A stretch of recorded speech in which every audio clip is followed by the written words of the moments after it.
প্রিয় ভাই বোনেরা, এখন আমাদের সময় হচ্ছে দেশকে পুনর্গঠন করা। আমরা 1971 সালে যুদ্ধ করে এই দেশ স্বাধীন করেছিলাম। ঠিক একই সময় পৃথিবীর অনেকগুলো দেশ, আমাদের এই এশিয়া মহাদেশে অনেকগুলো দেশ সেই সময়ও স্বাধীন হয়েছিল, তার একটু আগে পিছে দিয়ে।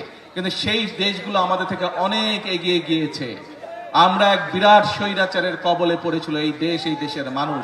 সেই স্বৈরাচার থেকে, কবল থেকে এই দেশকে, দেশের মানুষ মুক্ত করেছে যেভাবে ঠিক 1971 সালে হানাদার বাহিনীর হাত থেকে বাংলাদেশের মানুষ স্বাধীনতাকে ছিনিয়ে নিয়ে এসেছিল।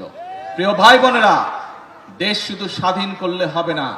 দেশ যদি স্বাধীন করে, দেশকে যদি স্বৈরাচার মুক্ত করে, পরবর্তী কাজ হচ্ছে দেশকে পুনর্গঠন করা, দেশকে সামনের দিকে নিয়ে যাওয়া, দেশের মানুষের জন্য ব্যবসা বাণিজ্য, চাকরি বাকরি এগুলির নিশ্চয়তা বিধান করা, দেশের মা বোনরা যাতে স্বাবলম্বী হতে পারে, সেটি শিক্ষায় হোক অথবা অর্থনৈতিক ভাবেও সেই ব্যবস্থা গ্রহণ করা, দেশের কৃষক ভাইরা যাতে স্বাবলম্বী হতে পারে সেজন্য সেই কারণে কাজ করতে হবে।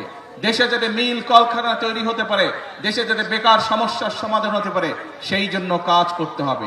দেশে যাতে আইন শৃঙ্খলা সঠিক থাকে, মানুষ যাতে, নারী হোক পুরুষ হোক, দিনের যে কোনো সময় যাতে নিরাপদে রাস্তা দিয়ে চলাচল করতে পারে, যারা ব্যবসা বাণিজ্য করে তারা যাতে নিরাপদে ব্যবসা বাণিজ্য করতে পারে, এই ব্যাপারগুলোকে নিশ্চিত করতে হবে। প্রিয় ভাই বোনেরা, সেই সময় এসেছে, দেশকে আমাদের পুনর্গঠন করতে হবে। সেই জন্যই কিন্তু আল্লাহ রব্বুল আলামিনও বলে দিয়েছেন, যে জাতি নিজেরা পরিশ্রম করে আমি তাদেরকে সহযোগিতা করি। এবং সে কারণেই কিন্তু বিএনপি সব সময় একটি কথা বলে থাকে, করব কাজ সবার আগে।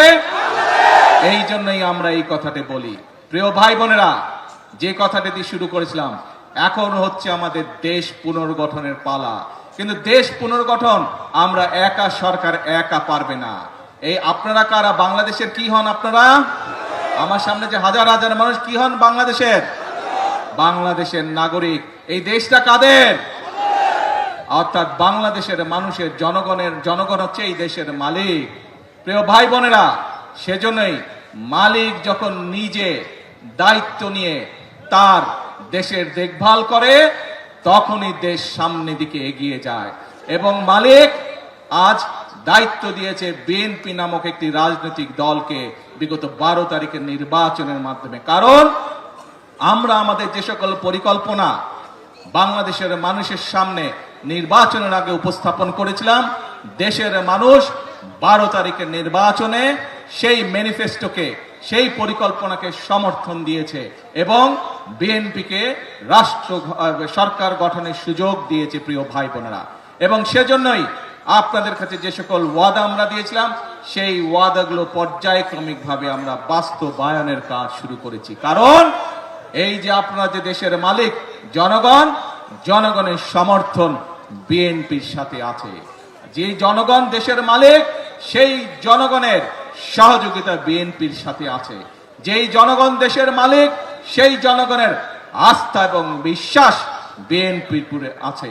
এবং সে কারণেই প্রথমেই যেই কথাটা বলেছি, বিএনপি অতীতেও যতবার দেশের মানুষের সেবা করার সুযোগ পেয়েছে, দেশের মানুষকে যে সকল ওয়াদা করেছিল, বিএনপি তার সর্বশক্তি দিয়ে চেষ্টা করেছে সেই সকল ওয়াদা পূরণ করার জন্য।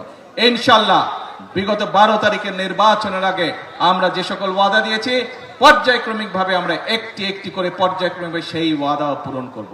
এখন প্রিয় ভাই বোনেরা, আসার সময় আমি দেখলাম সবাই স্লোগান দিচ্ছে, কি চাই? কুমিল্লা বিভাগ। ঠিক আছে।